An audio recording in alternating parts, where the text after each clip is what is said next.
விஜய் காவேரி ஜோடியா இருக்கலாம் பிடிக்குமோ இந்த வீடியோக்கு ஒரு லைக் பட்டுருங்க. மகாநதி சீரியல் இன்னைக்கான எபிசோட்ல உங்களுக்கு எந்த சீன் ரொம்ப பிடிச்சிச்சுன்னு சொல்லிட்டு கமெண்ட் பண்ணுங்க. எனக்கு பிடிச்ச சீன் ராகினி பசுபதி கிட்ட வெண்ணிலா வந்து சண்டை போடுறது.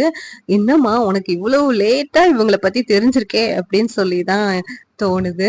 ஏன்னா வெண்ணிலா இவ்வளவு லேட்டா ராகினி பசுபதியை பத்தி புரிஞ்சிருக்காங்க. அப்படி புரிஞ்சுக்கிட்டதும் இல்லாம அவங்க தேவையில்லாம வந்து ராகினி பசுபதி கிட்ட சண்டை போட்டுட்டு இருக்காங்க.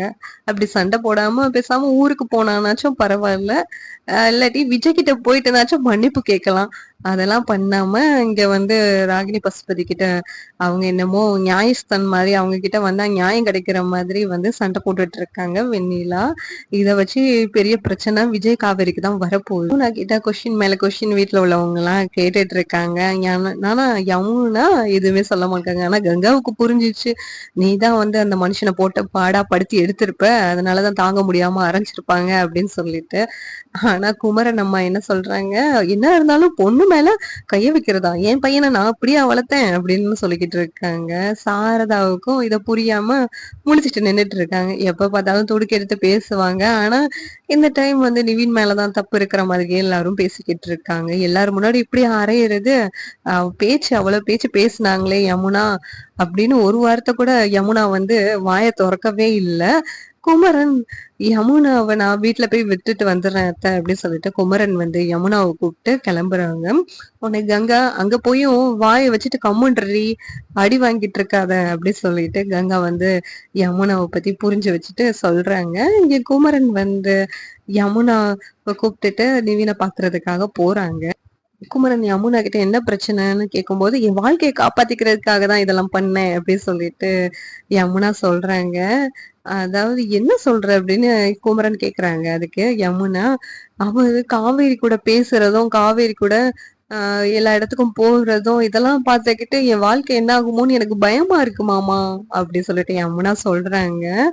உடனே குமரன், நீ தப்பா புரிஞ்சு வச்சிருக்க, நிவினம் காவேரிய பத்தி நீ நினைக்கிற மாதிரி எதுவும் கிடையாது அப்படின்னு சொல்லிட்டு அட்வைஸ் பண்றாங்க. ஆனா எல்லாரும் என்னதான் சொல்லுவீங்க, அவங்கள யாரும் சொல்ல மாட்டீங்க அப்படின்னு சொல்லிட்டு வாங்க மாமா உள்ள போலாம் அப்படின்னு யமுனா கூட்டு போறாங்க. உள்ள போனா அங்க நிவின் சோகமா படுத்து தூங்கிட்டு இருக்காங்க. உடனே எழுப்பி விட்டுட்டு, என்ன அடிச்சுட்டு நீ தூங்கலாமா அப்படின்னு சொல்ற மாதிரி யமுனை வந்து சொல்லிட்டு போறாங்க. உடனே குமரன் நிவினை பார்த்துட்டு, என்ன நிவின் என்ன பிரச்சனையா இருந்தாலும் சரி நீ அடிச்சிருக்க கூடாது அப்படி சொல்றாங்க.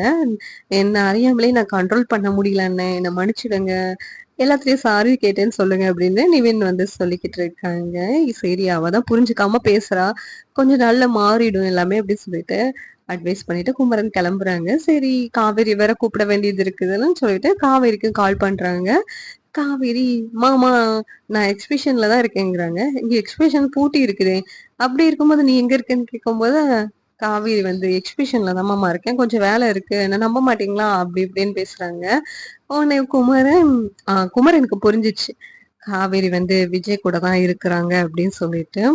உடனே சரி காவேரி நீ இரு பத்திரமா இருக்கல்ல, நான் வச்சிடுறேன் வீட்டுல சொல்லிடுறேன் அப்படின்னு சொல்லிட்டு குமரன் போனை வச்சிடுறாங்க. ஆனா விஜய் கூட தானே இருக்க காவேரி, ஆனா ஏன் என் கூட என்கிட்ட சொல்ல மாட்டேக்க, சரி உனக்கு எப்ப சொல்லணும்னு தோணுதோ அப்ப சொல்லிக்கோ, எல்லாத்தையும் நான் பாத்துக்கிறேன் அப்படின்னு சொல்லிட்டு குமரன் வந்து கிளம்புறாங்க.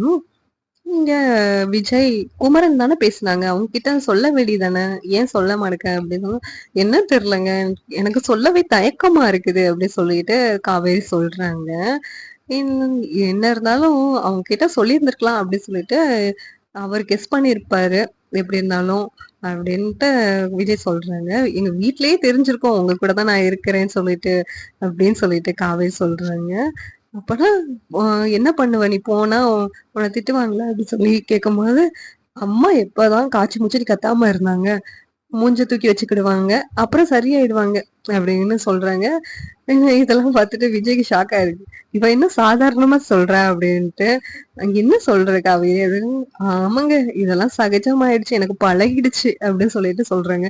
அதான் நான் எப்போதாச்சும் ஒருக்கா கத்துனா பரவாயில்ல, சாரா எப்பவுமே கத்திக்கிட்டு இருக்காங்களே, அதெல்லாம் பிறகு காவேரிக்கு பழக்கம் ஆயிடும்ல, இவங்க இப்படித்தான் அப்படிங்கிற மென்டாலிட்டிக்கு வந்து காவேரி மாறிட்டாங்க.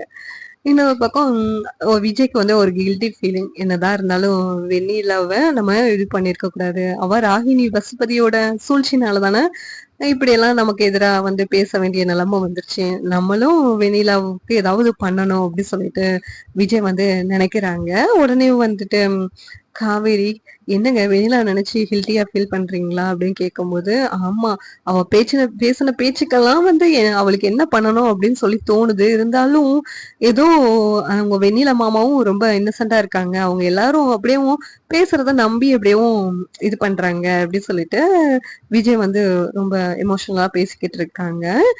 நான் இப்படி எமோஷனலா நான் இருக்கக்கூடாதுன்னு நினைக்கிறேன் அப்படின்ட்டு விஜய் வேற சொல்றாங்க. நீங்க இருக்கிறது நல்லதாங்க. வெண்ணிலாவ நினைச்சா எனக்கும் பாவமா தான் இருக்கு. வெண்ணிலாக்கு நம்ம ஏதாவது சப்போர்ட் பண்ணுவோம். நீங்க ஒண்ணும் கவலைப்படாதீங்க அப்படின்னு சொன்னோனே, வெண்ணிலா மாமாவ சந்திச்சு வேற பேசணும்னு சொல்லிட்டு இந்த விஜய் வந்து முடிவு பண்றாங்க. உடனேவும் அதுலதான் பெரிய பிரச்சனை ஆக போகுதுன்னு விஜய் சொல்றாங்க. இதெல்லாம் பார்த்து நீ ரொம்ப பயந்துட்டேன்னு சொன்னல காவேரி. அப்பனா பாப்பாவும் ரொம்ப பயந்துருக்கும்ல அப்படிங்கிறாங்க. இல்லங்க, இதெல்லாம் பார்த்து பாப்பா ரொம்ப தைரியமா வளரும்ல அப்படி சொல்லி சொல்றாங்க காவேரி. ஆமா ஆமா, அப்பா எவ்வளவு பிரச்சனையில மாட்டிக்கிட்டாலும் அம்மா தனி ஆளா இருந்துட்டு அப்பாவை காப்பாத்திட்டாங்க அப்படி சொல்லிட்டு பாப்பா தைரியமா தான் இருக்கும் அப்படி சொல்லிட்டு விஜய் சொல்றாங்க. ஒன்னும் அப்படி இல்லைங்க, இப்படி ஒரு அப்பாவ பாசமான அப்பாவ அம்மா எப்படி விட்டு கொடுப்பாங்க அப்படின்னு சொல்லி நினைக்கும் அப்படின்னு சொல்லிட்டு உங்களை பார்த்தும் நினைக்கும் அப்படி சொல்லிட்டு காவேரி சொல்றதெல்லாம் பார்க்கும்போது சூப்பரா இருக்குது. இந்த பக்கம் விஜய் சொல்றாங்க, இங்க பாரு காவேரி, உன்ன மாதிரி ஒரு ஆள் இருந்தா எனக்கு எந்த குறையும் வராது. அப்படி குறை வந்தாலும் அது குறையாவும் தெரியாது அப்படி சொல்லிட்டு காவேரிய மாத்தி மாத்தி 2 பேரும் பெருமையா பேசிக்கிட்டு இருக்காங்க. ராகினி பசுபதி கிட்ட போய் வெண்ணிலா வந்து நியாயம் கேட்க போறாங்க. என்ன, அங்க போலீஸ் ஸ்டேஷன்ல அம்போன்னு விட்டுட்டு நீங்க பாட்டுல வந்துட்டீங்க.